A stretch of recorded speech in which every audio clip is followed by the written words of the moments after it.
Muito bem. Nessa semana a gente vai falar um pouco sobre o período antigo ou a antiguidade. Na aula anterior a gente falou da Idade da Pedra, falou como que se encerrou a Idade da Pedra ali no final do Neolítico, com a sedentarização do ser humano, estabelecimento do ser humano cada vez mais em cidades, né, em locais onde ele ficaria estacionado por conta aí agora da descoberta da agricultura e da pecuária, né, da domesticação dos animais e das plantas.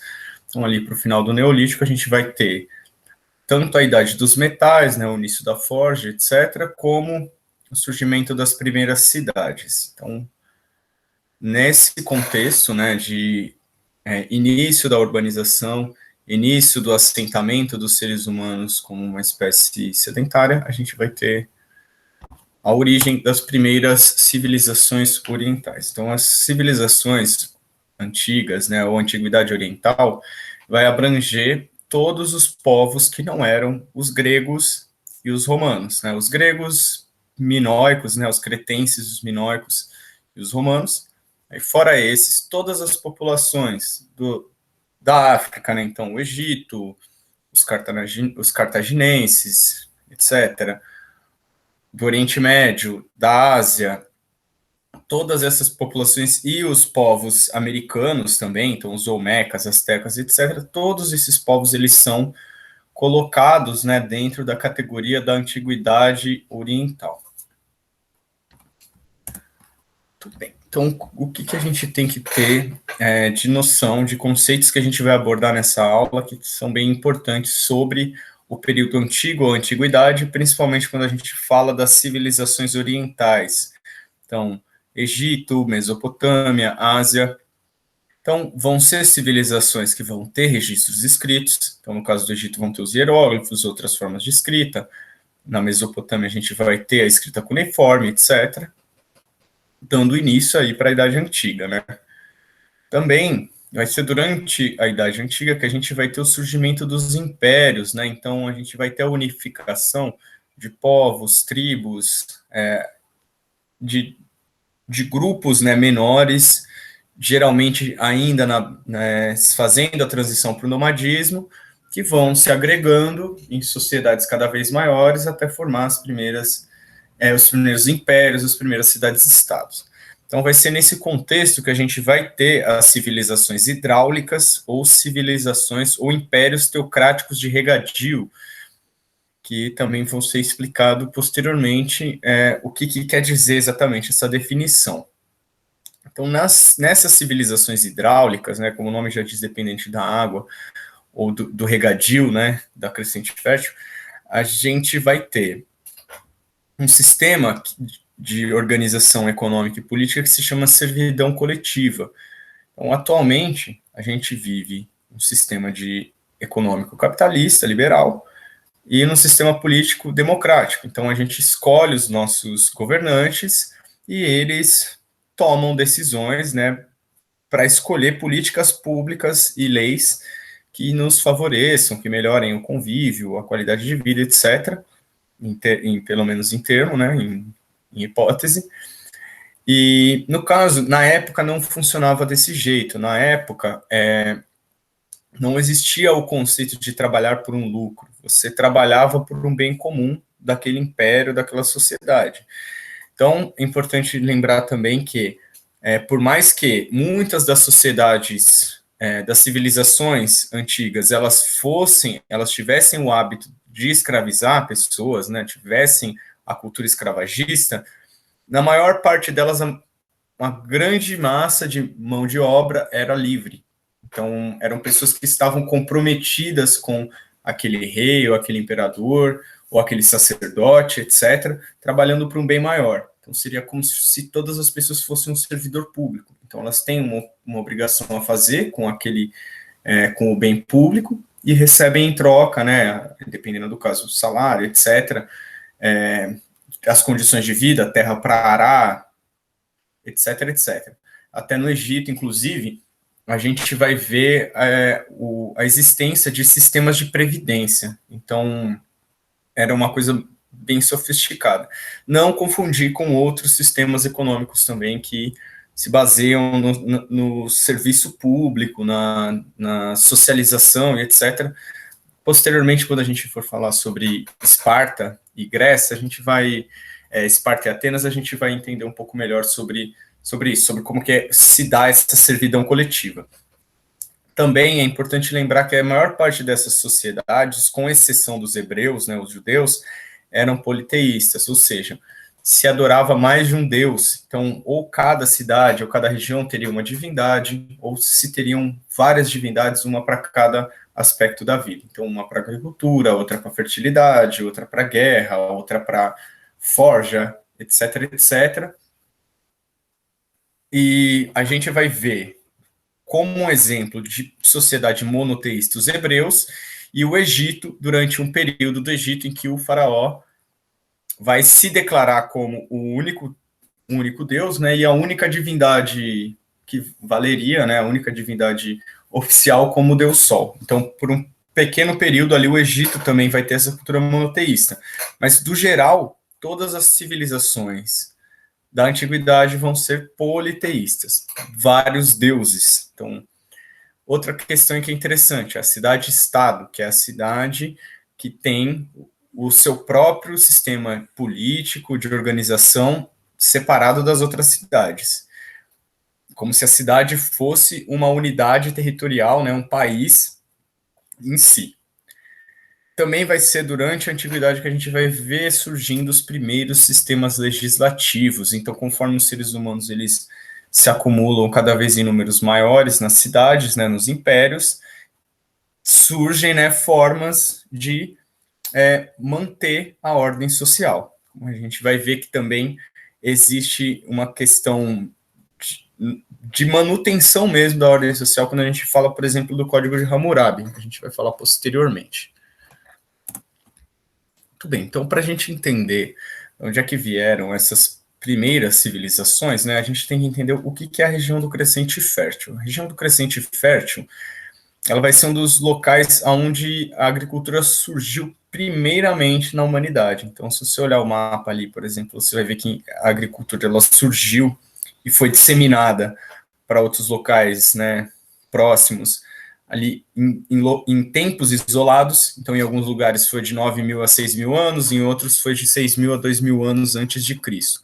No caso ali da região, aqui, da região do Crescente Fértil, a gente vai ter a agricultura surgindo há 9.000 anos antes de Cristo, 11.000 anos atrás aproximadamente.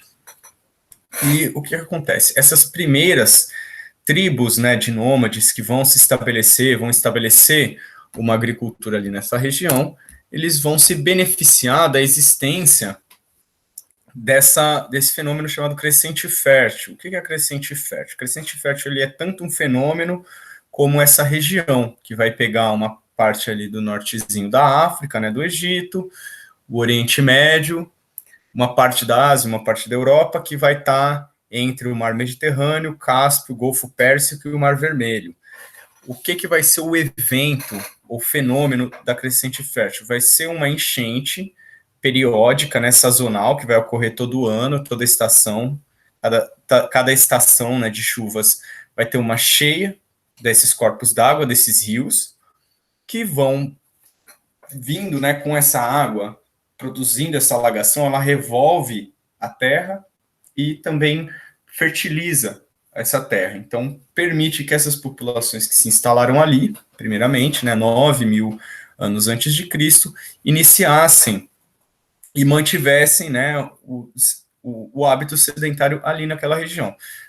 Da união e desenvolvimento dessas primeiras civilizações agricultoras aí, vamos ter o surgimento dos chamados impérios teocráticos de regadio, que não necessariamente vão ser sempre impérios, né, como a gente vai ver na Mesopotâmia, não existia um império ou um reino mesopotâmico, mas sim diversas cidades-estado competindo, né, e lutando entre si pelo domínio da região. Mas, como via de regra, a gente vai ter essa característica, né, que vão ser as civilizações hidráulicas ou as civilizações teocráticas de regadio. Então, por que império? Porque isso é um conjunto de reinos. É importante lembrar que, na formação dessas civilizações, elas, na base da formação dessas civilizações, vai estar o quê? A união de diversos povoados, diversos reinos, diversas regiões.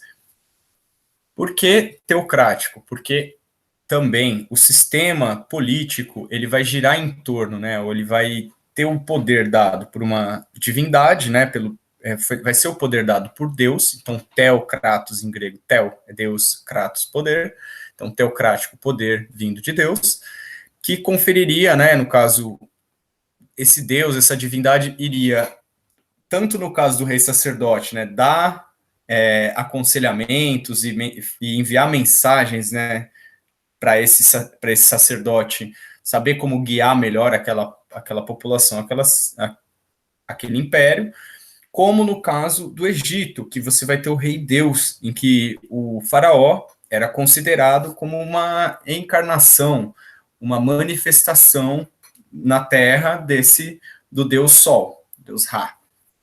E o que acontece? Então, basicamente, a gente vai ter que, nessas civilizações, poder político e poder religioso andam lado a lado, estão juntos. A classe dominante, vai ser a classe religiosa. Então, e por que de regadio ou hidráulicas? Então, porque, como eu falei, essas civilizações se fundaram e eram dependentes da relação que elas tinham com a água, com esses corpos d'água. No caso ali da Mesopotâmia, o rio Tigre e Eufrates, e no caso do Egito, o Nilo.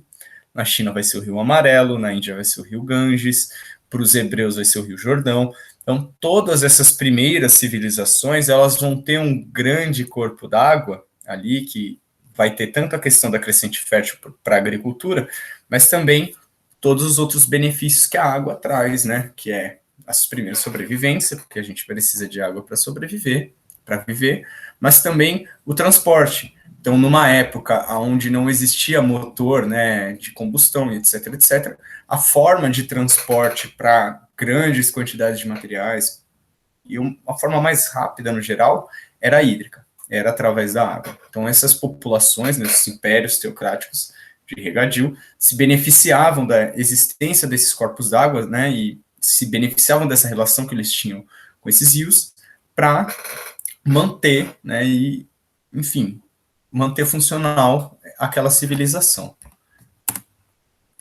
É importante lembrar também que vai ser com o período antigo que a gente vai ter a origem da escrita, que, ao contrário do que a gente pensa, não surgiu para que a gente se expressasse, escrever poema, etc. A maior parte dos registros históricos encontrados ali nos sítios arqueológicos, né, do atual Iraque, do Oriente Médio, e também no Egito, em qualquer lugar que você vá procurar registros arqueológicos da escrita, a maior parte dela vai estar relacionada ao comércio. Então, venda, troca, ao comércio e à burocracia, né? Então, o recebimento de impostos. Eram escritos textos religiosos na escrita cuneiforme, por exemplo, como está sendo mostrado aí na imagem? Eram. O Épico de Gilgamesh, que é uma história muito importante, influenciou a cultura, né, a mitologia de vários povos, inclusive a cultura cristã, né, através dos hebreus. E, enfim, era escrito Claro que sim. Eram escritos poemas, eram escritos, enfim, textos artísticos também. Eram escritos tratados de ciência, tratados astronômicos, de matemática, até porque esses povos eles tinham uma engenharia, uma matemática bem avançada, uma astronomia bem avançada? Sim. Mas a maior parte desses registros era utilizado, no caso que são encontrados, eram registros para manutenção burocrática da cidade. Então, a gente vê a escrita surgindo como uma forma de facilitar a organização dos seres humanos nesse conjunto, né, de seres humanos que nunca existiu antes, que é a cidade. Então, acredita-se que naquela época, né, uma cidade chegaria, né, cidade de estado grande, como as cidades de Uruk, a própria Babilônia, chegariam a 30 mil, 40 mil habitantes, o que é pouco, se a gente for pensar os parâmetros de hoje, mas na época nunca o ser humano, nunca o Homo sapiens tinha se agregado em números tão grandes, então ele precisava de alguma forma de registro, porque se você vive numa sociedade tribal, é fácil lembrar para quem que você vendeu uma cabra, ou para quem que você trocou tal coisa, ou quantos bichos você tem, ou quantas coisas você tem no estoque, porque tudo tem uma dimensão menor, assim como é numa cidade muito pequena. Agora, quando você vê essa transformação do ser humano de ser nômade para um ser sedentário e urbano, vivendo em aglomerações cada vez maiores, surge a necessidade de registros escritos. Outro ponto importante é a organização social como cidade-estado. Então, na época, a gente não existia essa mobilidade que a gente tem hoje, esse conceito de país, que seria um agrupamento de estados, e que por consequência seria um agrupamento de cidades, né? Um conjunto de cidades forma um estado, um conjunto de estados forma um país. Né? Não existia essa configuração social. As civilizações elas eram organizadas em cidades-estado. Então, o que é uma cidade-estado? É uma grande cidade, né, com uma população aí, como eu falei, na época era grande, né, 30 mil, 40 mil habitantes, e essa cidade-estado, ela teria o seu próprio conjunto de leis, ela teria o seu próprio governante, ela seria totalmente autônoma e independente das outras cidades-estado, certo? Quando a gente for falar lá da Antiguidade Clássica, a gente for falar de Grécia e de Esparta, de Grécia, Atenas e Esparta, Atenas cidade-estado, Esparta cidade-estado. Quando a gente fala da Mesopotâmia, os diversos reinos ali da Mesopotâmia, Babilônia, Uruk, etc., eram todas cidades-estado. Então, elas eram todas cidades independentes, politicamente, economicamente e culturalmente também, até porque muitas dessas cidades, elas não tinham só diferenças de quem que era o governante, ou como que era o sistema cultural, também tinham sistemas de crença, né? Então, uma cidade, no Egito, por exemplo, cada cidade teria um deus representando aquela cidade. Então, o deus Tote, que era o deus dos escribas, seria da divindade de uma certa cidade. A deusa Hatot, que é a deusa da fertilidade, da pecuária, das vacas, seria a padroeira, né? Seria a divindade relacionada com outra cidade. Então, seriam como se cada cidade, nessa época, fosse um país em si, um conjunto social, político e etc., nacional, independente. Para começar, né, vamos falar um pouco sobre as civilizações antigas. Então, eu trouxe 3 civilizações para falar principalmente aqui: os povos da Mesopotâmia, os egípcios e os hebreus. No caso, a gente está falando aqui de forma resumida. Então, todos esses povos eles vão ter uma cultura, uma história muito rica, contendo diversas fases, né, para cada império.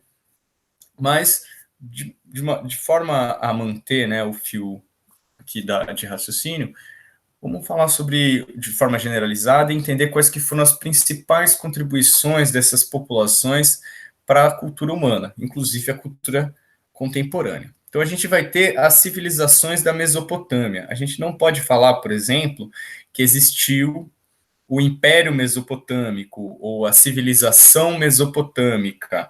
Então, a gente fala das civilizações mesopotâmicas ou as civilizações da Mesopotâmia, que era essa região que na época recebeu esse nome porque Mesopotâmia quer dizer terra no meio de rios, meio de 2 rios, e como no caso é o rio que dá, os rios que dão origem a essas civilizações, Rio Tigre e Eufrates, e vão ser as primeiras civilizações humanas, as mais antigas cidades-estado, as mais antigas civilizações, as mais antigas formas de escrita conhecidas atualmente. Quais foram as principais contribuições da civilização mesopotâmica para a cultura humana no geral? Então, primeiro, a escrita. Então, a escrita cuneiforme, que a gente viu anteriormente, ali nas plaquinhas de argila, ela era uma forma de escrita que servia genericamente, né, para tudo, inclusive para a escrita de códices, né, códigos de lei, códigos legislativos. Então, a Mesopotâmia, ela vai nos presentear, né, vai presentear a humanidade com um dos primeiros códigos, um dos mais, vamos dizer assim, de certa forma, bem sofisticado, o Código de Hammurabi, que a gente pode ver integralmente hoje em dia ainda, porque, por exemplo, existem ainda registros históricos, como no caso dessa rocha de 2,25 m, esculpida, né, com o rei, né, no caso, o rei da Babilônia recebendo, né, de uma divindade, recebendo dessa divindade os códigos, né, os códigos de moral e de, enfim, de leis que seriam colocados nesse código de Hammurabi.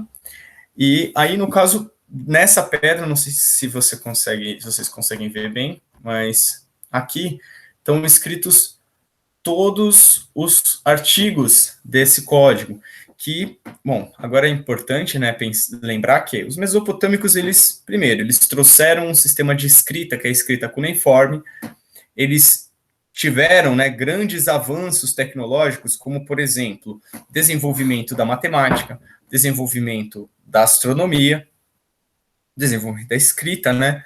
A mitologia mesopotâmica foi muito importante para a formulação de outras mitologias, porque a gente nunca vê nada sendo exatamente criado, né? Mas muitas coisas na cultura humana e na mitologia sendo copiadas, né? Sendo influenciadas por outros povos.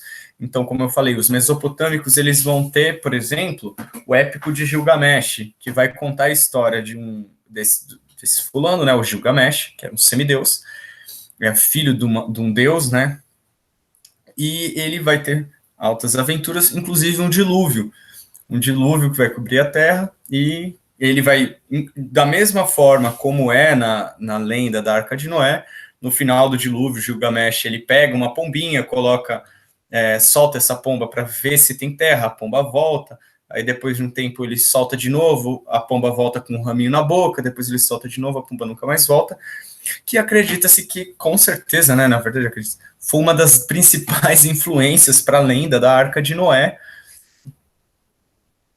apropriada, né, dos mesopotâmios pelo povo hebreu. Então é bem interessante, porque vamos ter, né, na civilização mesopotâmica, e principalmente no épico de Gilgamesh, a construção de diversas mitologias, de diversos noções de mitologia que vão se repetir em outras culturas. Outra coisa é o Código de Hammurabi. É importante lembrar que o Código de Hammurabi, ele não é como se diz popularmente do olho por olho, dente por dente. Por quê? Primeiro, por que não é olho por olho, dente? Porque, primeiro, que ele não fala somente da questão penal, das penalizações, de crime, etc. Não, ele é um código legislativo completo. Então, ele fala sobre direito à propriedade, ele fala sobre divórcio, por exemplo. Então, é um dos poucos códigos um dos poucos sistemas de lei onde a mulher, por exemplo, era permitida se divorciar. Uma raridade no mundo antigo, né, em questão do tratamento como as mulheres seriam tratadas na sociedade.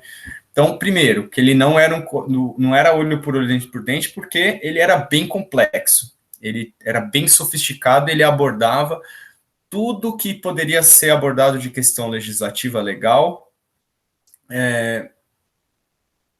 da vida ali. Então, a propriedade.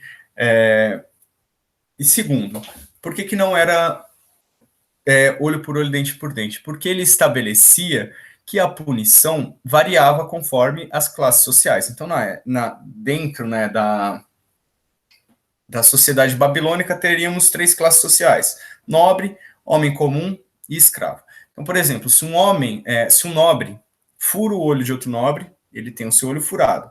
Mas, se um nobre fura o olho de um homem comum, ele lhe paga 500 peças de prata. Se um nobre fura o olho de um escravo, ele paga ao dono do escravo metade do valor dele. Então, ou seja, a gente já vê que existe uma certa uma diferenciação social aí. Então, por que não era o código do olho por olho, dente por dente? Primeiro, porque tratava de tudo. Então, ele falava, por exemplo, um dos trechos do Código de Hammurabi que dizia que se um construtor faz uma casa, essa casa cai na cabeça de uma pessoa, ele deve ser morto. Então, não trata somente de disputa, né, de você feriu o outro, você vai ser com ferro fere, com ferro será ferido. Não é só isso, ele trata de diversas questões legislativas. Obviamente, né, tratando também da penalidade, da punição, mas nem sempre relacionado estritamente com isso, de agressão mútua, né? E também, segundo, que não era olho por olho, dente por dente, porque era olho por olho, dente por dente, dentro da mesma classe social. Então, se você era nobre e você realizava algum ato, né, prejudicial, agressivo contra outro nobre, era olho por olho, dente por dente. Dependendo da classe social da pessoa que você agredia, ou etc., a conversa era diferente. Então, já é interessante pensar que a linguagem, ela traz diversas possibilidades para o ser humano, mas um dos primeiros usos dela é para manter um sistema de opressão, é para oprimir as classes mais desvalidas, né, mais pobres. E isso é bem interessante, é bom a gente sempre ter isso em mente. Bom, seguindo aqui, um pouquinho posterior aos povos mesopotâmicos, a gente vai ter os povos do Vale do Quemete, a civilização quemética ou egípcia, que vai se formar também, como eu falei, como muito comumente eram as civilizações daquela época, a partir de um agregado de sociedades tribais, sociedades nômades que viviam ali na região, foram se unindo, formando agrupamentos cada vez maiores. Essas tribos chamadas nomos, ali no Egito, vão se unir, vão formar dois reinos, né, o reino do Alto e do Baixo Egito, e posteriormente a unificação. Então, o Egito, ao contrário da Mesopotâmia, a gente pode dizer que houve, em algum período, o Império Egípcio, ou a civilização egípcia, civilização quemética, porque existia uma certa unidade, né? Casos foram unificados.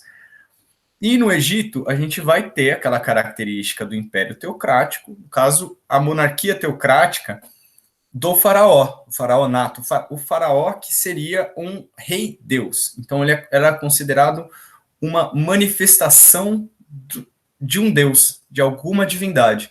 E por conta disso, ao contrário da Mesopotâmia, onde já existia pelo menos alguma separação, se é que a gente pode dizer, entre religião e Estado, porque o rei era rei sacerdote, então ele só recebia do Deus, né? Ele recebia as iluminações, as leis, as decisões que ele tinha que fazer. No caso do Egito, não. O faraó era Deus. Então, ele tinha um poder irrestrito sobre as terras egípcias. Ele tinha um poder absoluto, certo?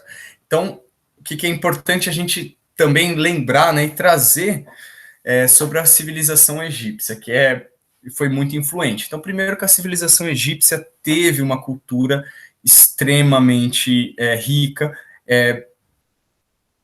teve um desenvolvimento tecnológico absurdo. Então, a arquitetura, a engenharia do Egito era literalmente faraônica, né? Era através da construção dessas obras faraônicas, a gente sabe que eles tinham um domínio muito grande da matemática, um domínio muito grande da engenharia, um domínio muito grande do conhecimento dos materiais, etc. Os egípcios, eles deixaram uma forma de linguagem escrita, que são os hieróglifos, e outras formas, na verdade, conforme a gente vai vendo as fases da decadência desse Império Egípcio, a gente vai ver a modificação, né, da linguagem do hieróglifo, até chegar no grego. No Egito também a gente vai ter uma cultura muito forte da vida após a morte. Então, a ideia, né, da mumificação e a ideia da pirâmide são, vamos dizer assim, indissociáveis da figura do Império Egípcio, da civilização egípcia. Por quê? Porque essa crença de que existiria uma vida após a morte, ela influenciava basicamente tudo na vida da pessoa que estava lá no Egito, né, na antiguidade. Então, uma pessoa da antiguidade egípcia, ela só pensava, só se preocupava com uma coisa: viver uma vida plena para ter uma vida após a morte plena também. E é interessante que, novamente retomando aquilo que eu falo das influências, a gente vai ter o Tribunal de Osíris, em que quando a pessoa, que está escrito no Livro dos Mortos. O Livro dos Mortos, ele não é um livro falando só sobre a morte, né, obviamente, mas ele fala sobre toda a jornada que a pessoa vai ter no pós-vida. E é interessante que, durante essa jornada, vai ter o julgamento de Osíris, em que a pessoa vai chegar, vai pesar o seu coração lá na frente do deus Osíris, e vai falar: eu, fulano de tal, não matei, não roubei, não levantei falso testemunho, não coloquei meus irmãos contra não cobicei do outro, não mandei matar. E o que é interessante é que, se você for olhar lá, ler no Livro dos Mortos, você vai ver que foi, obviamente, uma inspiração para os 10 Mandamentos. Então, novamente, outra cultura antiga que vai influenciar a cultura hebraica e, posteriormente, a nossa cultura. A gente vive num mundo, né? No mundo ocidental, que é o que a gente vive, então as Américas, a Europa, etc., um mundo majoritariamente cristão, católico, e que é influenciado diretamente pelos hebreus, que foram influenciados pelos egípcios.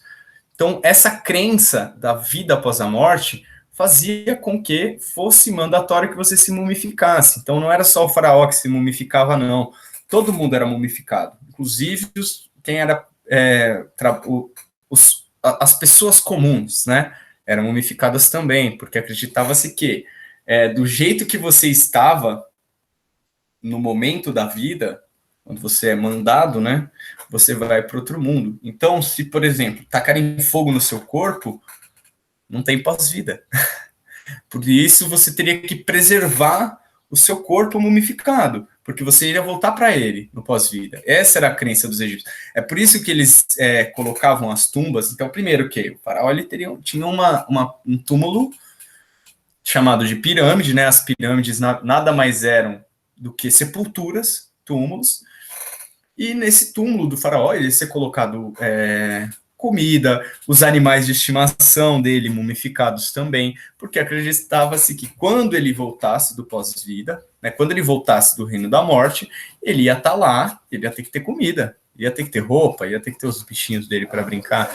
Então, essa crença da vida após a morte, né, e de ter uma vida plena para ter um pós-vida pleno, dessa questão do corpo, né, o corpo ser diretamente levado para o pós-vida, é uma questão bem interessante que moldou a sociedade egípcia, inclusive na construção das pirâmides, né, que são vistas, né, quando a gente fala de civilização egípcia, a gente pensa em pirâmide até hoje, e basicamente só foram criadas as pirâmides, e também, inclusive, as pirâmides são estruturas antigas, né? Conforme o Egito também, a civilização egípcia vai sofrendo essa decadência, os faraós, por exemplo, não são mais enterrados em pirâmides, são enterrados lá no Vale dos Faraós, onde era mais difícil você encontrar, ou você ter essa tumba roubada, né? Porque, evidentemente, né, cheio de ouro, cheio de tesouros arqueológicos, geralmente essas tumbas eram afanadas. E, assim, por último, né, de civilização antiga que a gente vai falar com alguns detalhes a mais, vão ser os hebreus, ou os judeus. Então, o povo hebreu, ele vai ter uma origem, né, com esse personagem mitológico que a gente não sabe, assim como Buda, assim como, enfim, outros personagens históricos, mas que também são mitológicos, a gente não sabe se ele existiu ou não. Mas a história do povo hebreu, segundo a mitologia, começaria com o patriarca Abraão, que viveria numa região ali da Mesopotâmia, na região da cidade de Ur, e recebeu uma mensagem divina, né, uma iluminação de Deus, falando que ele deveria sair daquela região e buscar uma terra prometida. Então ele parte para Canaã, aonde o território que a gente conhece atualmente como Palestina. Então ele vai sair lá da Mesopotâmia, vai lá para Canaã, aonde vai se estabelecer a civilização hebraica, né, a civilização abraâmica, ao lado do Rio Jordão. Então, também, novamente, outra população, outro rio. Todas as populações, civilizações antigas eram dependentes da água. Eram civilizações hidráulicas. Então, no caso dos hebreus, vai ser o Rio Jordão, que, inclusive, para a gente, né, atualmente, culturalmente, religiosamente, tem uma devida importância por conta disso. Foi o local onde, mitologicamente, surgiu o povo judeu. Acredita-se, no entanto, que historicamente, na real, não existiu essa movimentação do patriarca da Mesopotâmia para Canaã. Na verdade, os povos que originaram o Império Hebraico, né, ou civilização hebraica, eles eram povos de Canaã, né, da beira do Rio de Jordão, que também, assim como outras civilizações, se uniram para formar essa população, essa civilização, ou esse império, né? O que é importante, interessante lembrar também, ao contrário de outras civilizações antigas, que primeiro vão acabar, né? Vão sumir. A gente ainda tem a religião judaica, né? E o povo judaico como descendentes diretos da civilização hebraica. E também, além disso, a civilização hebraica, apesar de ser a única, né, que mantém as suas raízes vivas e sua cultura, etc., viva desde então, ela vai ser uma das poucas populações em que ela vai sofrer uma diáspora, né? Então, eles vão ser expulsos da terra de Canaã e vão acabar migrando de região em região, aonde, inclusive, vão acabar se apropriando da cultura. Então, os hebreus vão para o Egito. Lá no Egito, eles vão e se apropriam de diversos elementos culturais do Egito para formular a própria religião. Vão para a Mesopotâmia, absorvem preceitos religiosos da Mesopotâmia, lendas, mitos, etc., dentro da própria religião. Isso é bem interessante, né? Os hebreus como essa esponja cultural que eles foram. Então, por mais que as civilizações antigas elas sejam todas extintas, exceto, né, no caso, a cultura hebraica, que se mantém através dos livros sagrados dos judeus, a cultura judaica, por mais que essas outras civilizações estejam extintas, elas, de certa forma, ainda estão vivas dentro da cultura hebraica, dentro da cultura judaica, da religião judaica, dos costumes do povo judaico. Por quê? Porque eles, de certa forma, se apropriaram de pontos, né, de elementos culturais de outras civilizações para formular a própria mitologia e etc. E aqui, só como título de curiosidade, as civilizações da Ásia. Então, a gente vai ter, né, no caso, enquanto ali na região do Crescente Fértil está acontecendo, né, o surgimento dessas primeiras civilizações, ali um pouco mais para a Ásia, mais ou menos no mesmo período, um pouco depois, 6.000 anos antes de Cristo, vai estar surgindo a agricultura e vão estar se estabelecendo povos também. A gente vai ver o surgimento de dois grandes impérios, duas grandes civilizações, a civilização chinesa e a civilização da Índia, que poderia ser chamada de Império Védico ou civilização védica. Não, na China, a gente vai ter o Rio Amarelo, que, inclusive, interessantemente, né, durante o estabelecimento e a formação do Império Chinês e durante até a unificação da China, a gente vai ter uma grande alteração desse rio. Então, ele vai ter tanto o curso dele mudado em algumas partes, vão ser feitas barragens, vão ser... enfim, esse vai ser um dos rios que vão... uns rios atualmente mais modificados pelo ser humano, justamente para aumentar a capacidade do ser humano de poder aproveitar os benefícios daquilo. Então, utilizar melhor a água, encanar a água e etc., coisas que aconteciam. O que é importante lembrar também, além, né, do Rio Amarelo, que é o rio que dá origem à civilização chinesa, a gente vai ter um grande desenvolvimento cultural e tecnológico. Então, na China também tiveram diversos avanços na engenharia, por exemplo, que a gente pode ver como exemplo na construção da Grande Muralha, que permanece até hoje, né, é uma das maiores estruturas horizontais, né, feitas pelo homem, e a invenção da pólvora, muitos milhares de anos antes de Cristo. Então, enquanto muitos povos eles ainda estavam caminhando, né, com certos desenvolvimentos tecnológicos, na China já existia uma sociedade bem estruturada. Então, o surgimento de diversos tipos de tecnologias, diversos tipos de forja, o uso do papel, tudo isso vai se iniciar primeiramente na China e depois chegar a essas outras civilizações. Depois, posteriormente, a gente vai falar um pouquinho sobre a Rota da Seda, e como é que essas civilizações antigas, Mesopotâmica, Egito, China, Índia, etc., como que essas civilizações entraram em contato? Quando que essas civilizações entraram em contato e como que foi esse contato? Como que foi essa troca cultural? O que é que veio de qual civilização e como que uma civilização acabou influenciando a outra? No caso da civilização da Índia, né, a gente vai ter o Império Védico, a civilização védica, a gente vai ter o rio Ganges, que é um rio que atualmente, inclusive, tem uma grande importância religiosa na Índia. É o rio onde as pessoas são colocadas, o cadáver, né, das pessoas é colocado para que elas possam seguir no ciclo de reencarnação para a próxima vida. Na Índia, o que é interessante falar sobre o sistema religioso, que também definia, né, como eu já falei, né, o sistema político e sistema religioso, naquela época, era basicamente a mesma coisa. O poder religioso, ele era indissociável do poder político. Então, na Índia, por exemplo, a gente vai ter a religião védica, que é uma religião que ela acredita na criação dos seres humanos e do mundo pelos deuses, né, pelos diversos deuses, era uma religião politeísta também, e que cada ser humano seria nascido dentro de uma casta ou de um grupo social, né, no caso são chamados de castas, e essa casta definiria como que seria a posição social da pessoa, entendeu? Então, a classe mais alta, ela teria os brahmanes, etc., e na classe mais baixa teriam os dalits, e acreditava-se que conforme a pessoa iria renascendo,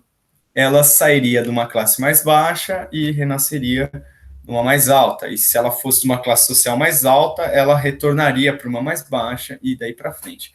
O sistema védico, ele, como eu falei, né, ele acabava tendo uma influência na política. Por quê?